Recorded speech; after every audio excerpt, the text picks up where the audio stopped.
Hey everybody, how's it going? Welcome to NoDQ&A video right here on NoDQ.com, as well as the YouTube channel and NoDQ&A videos affiliate, ringsidenews.com. Things are back to normal here on NoDQ&A video. Got the new Mac up and running. Got your questions. Of course, the big topic is the retirement of Daniel Bryan. Bryan coming out on Raw and explaining what happened with the concussions and basically thanking everyone and bringing up all of his favorite moments and all the things that he did during his wrestling career. One of the most emotional speeches that I have ever watched from anybody in any form of entertainment. To me, it was as real as it gets. And this is a guy that poured his heart out and he spoke from the heart. And to me, it was, as I put it on Twitter, a speech for the ages. Now, I got your questions here about Daniel Bryan and the retirement. Got this question here from Mitch. Hey Aaron, what do you think of Daniel Bryan's decision to retire from the WWE due to injury? Based on everything that I've read about and I've heard, to me it was really the most logical decision that Daniel Bryan could make. With all the concussions that he suffered over the years, he really needs to put his health first. And even though there's the temptation to go out there and wrestle again, concussions can be very serious, and it's something that you just cannot ignore. And there have been guys that have had to retire from concussions, many over the years, not just in WWE, but in pro sports. When you look at WWE, guys like Chris Nowinski had to retire due to concussions. What happened with Chris Benoit? Ever since that point, people had to take a second look at concussions and realize that it's not something that you can just forget about and not concern yourself with it. Daniel Bryan has to consider the fact that he really has done all there is to do in WWE. He got to main event at WrestleMania. He got to do all these great charities for kids. He got to go around the world, and he brought all this stuff up during his speech. He really did make a huge impact on the lives of many people, countless people around the world, and that's something to be extremely proud about. And there's no need to jeopardize his health. He really owes nothing to the fans at this point. He did everything he could possibly do, and I think that he will go down as one of the all-time greatest WWE superstars. He really made a huge difference in the business. So many people respect the guy.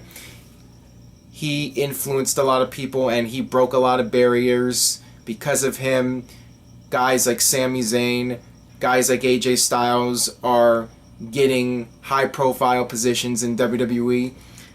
He proved that it doesn't matter what your size is. What matters is you have the passion, and the fans believe that you have the passion. And the fans believe Daniel Bryan, and he went out there and he became this larger-than-life superstar organically because of the fans, and they believed in him. I mean, that's all there is to say about it.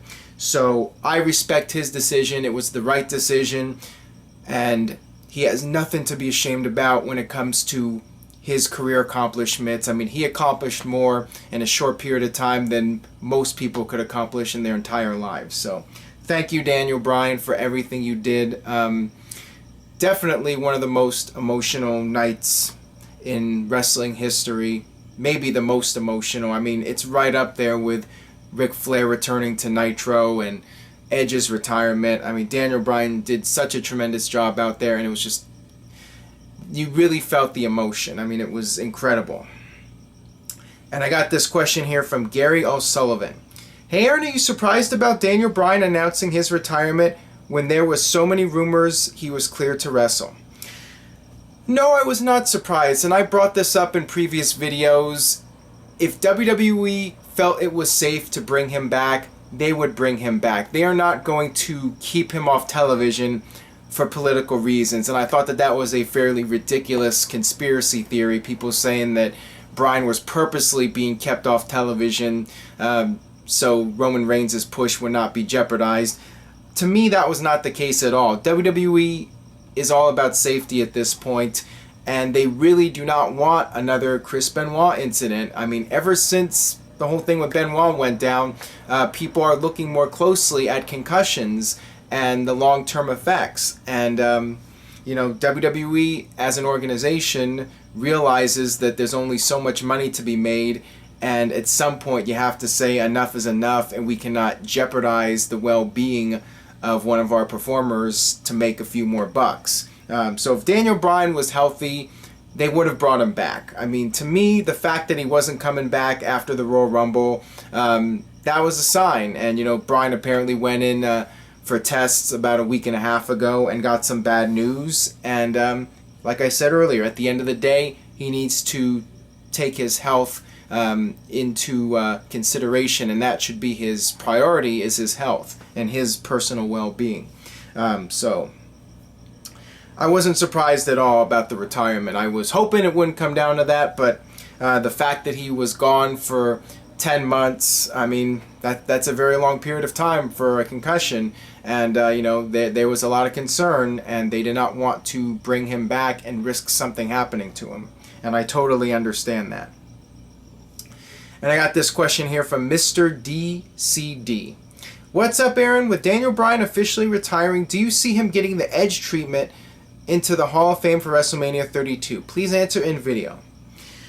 I'm not sure about this year, since they've probably already come up with all their names for this year's Hall of Fame, and I think that with Sting going in, you already have a headliner.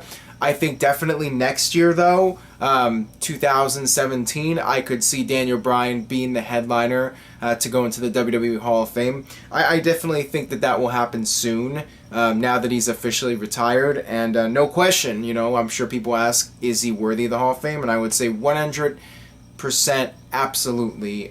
Daniel Bryan had a Hall of Fame career, even if it was short.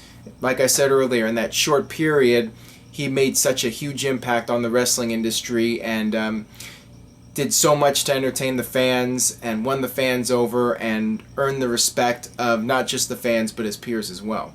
To me, that right there makes him an easy candidate for the Hall of Fame, a no-brainer. And I got this question here from Mr. Yuck.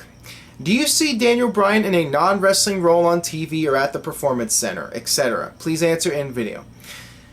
Definitely. I think that that will depend on if he wants to do that, and I would think that the next best thing to wrestling would be able to help train some of the younger guys that are coming up and being able to continue making an impact in the industry. So I could see him doing that once he has fully come to terms with his career being over, doing something else like working at the Performance Center, maybe opening a wrestling school. I could see him doing that, and I think that he would be a tremendous person to have in that role, to train younger talent. He would be one of the best. I mean, to become the best, you have to learn from the best. And Daniel Bryan could definitely give a lot of information and be able to mentor a lot of people and put them on the path to greatness in the world of wrestling and WWE. No question about it. Alright, this one comes from Connor. Please answer in video. If Reigns is getting a main event push, he must be doing something right. What is it? Well, the guy has passion, and whether you like the guy or not, like Daniel Bryan, Roman Reigns is a guy who is passionate about what he does. Now, unfortunately, the situation with him is that from the beginning, when he got his wrestling career started, WWE saw him as a potential main eventer, and that was the opposite effect with Daniel Bryan. With Roman Reigns, they instantly saw him as a guy that could be in the main event, and they protected him, and they pushed him right from the beginning. And it wasn't organic like Daniel Bryan. With Bryan, he had to scratch and claw his way to the top over several years. It took him over a decade before he finally got into WWE. With Roman Reigns, you know, he got in right away, and he got pushed to the top right away.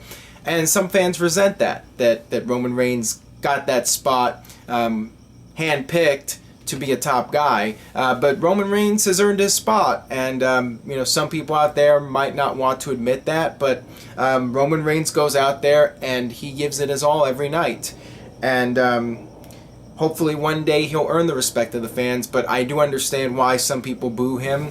The fact that they feel other guys are more deserving, and maybe they are, maybe they aren't. I mean, that's up for debate, but I will say that Reigns is getting the main event push for a number of reasons. His passion, obviously his look, his size. He is a total package. He has the attributes that WWE is looking for. Alright, this next one comes from Jeremy James 24. What did you think of the Ric Flair segments in the Nut House on Nitro back in 1999? That was an interesting period in WCW. That was when WCW was really starting to decline in interest from fans. The ratings were dropping, live attendance was dropping. WCW was starting to sink at that point. I did enjoy those segments. I remember Piper and Flair having an in-ring promo, and Flair calling himself the President of the United States, and then Piper had Ric Flair committed. You had Scott Hall meeting up Flair randomly in the hospital. I thought that those segments were entertaining, but at the same time, it didn't really fit with Ric Flair. I mean, Flair did a great job, but the fans did not want to accept Ric Flair as a heel. Ric Flair had come back, I mentioned earlier, I brought up Daniel Bryan's speech and comparing that to Ric Flair's return to Nitro in the fall of '98.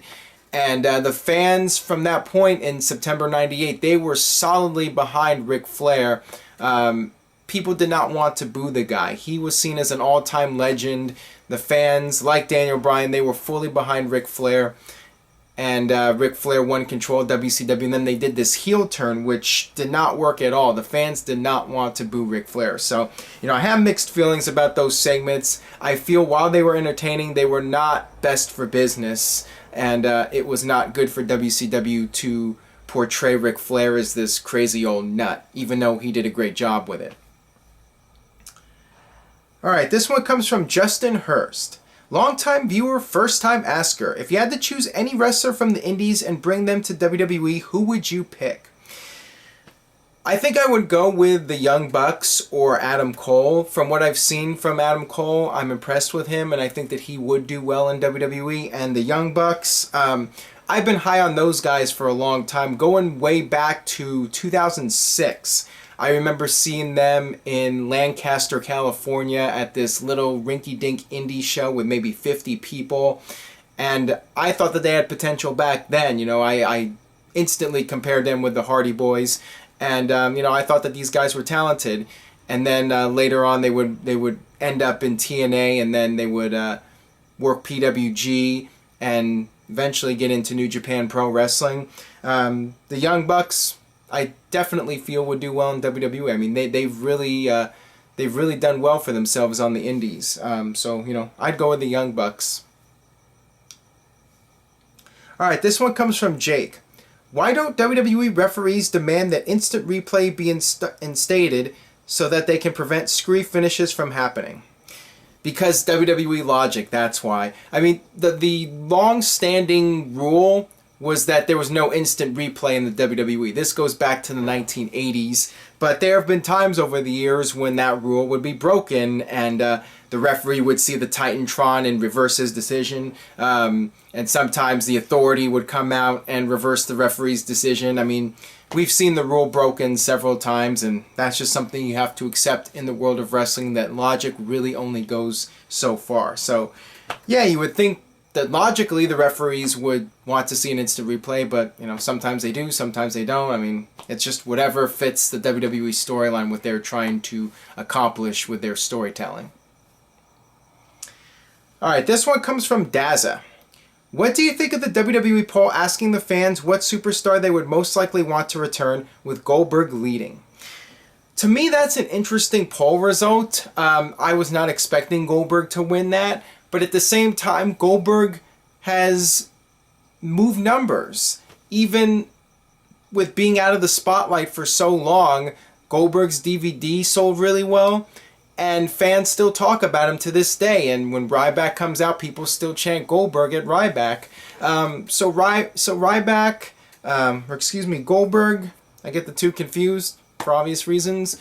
Goldberg made an impact with fans, even though he had a short run. he was an enigma. There was something about him. He just had the presence and the charisma that made a connection with fans. So I did find that a bit interesting, but at the same time, it really goes to show how big of a deal the Goldberg character was, and perhaps underrated, and perhaps people in WWE are underrating the Goldberg character because they try to ignore it from history as much as possible and downplay Goldberg's impact on the wrestling business. But, I think that the poll results are telling that fans did think Goldberg was something special and would like to see him come back for one more match. Alright, this one comes from the Daniel Allen. Hey Aaron, what do you think of the idea of a Chris Jericho heel turn and maybe him facing Undertaker at WrestleMania?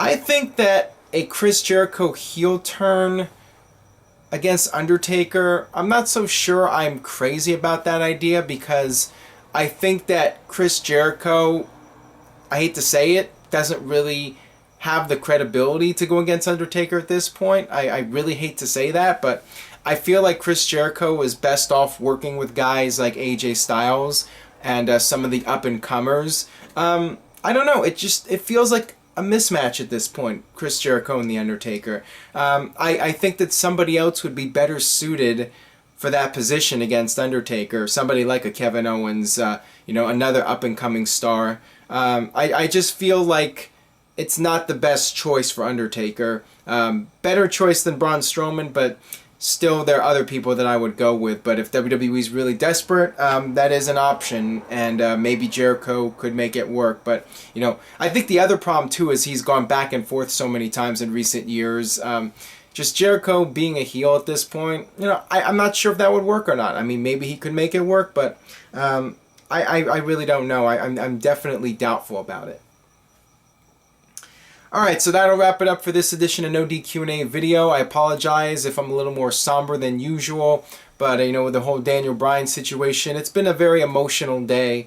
So if you enjoyed today's video, please give it a thumbs up, share it with a friend on social media, Facebook, Twitter, and so forth, and stay tuned to NoDQ.com for the very latest regarding Daniel Bryan, Fastlane, WrestleMania, and more. See you next time.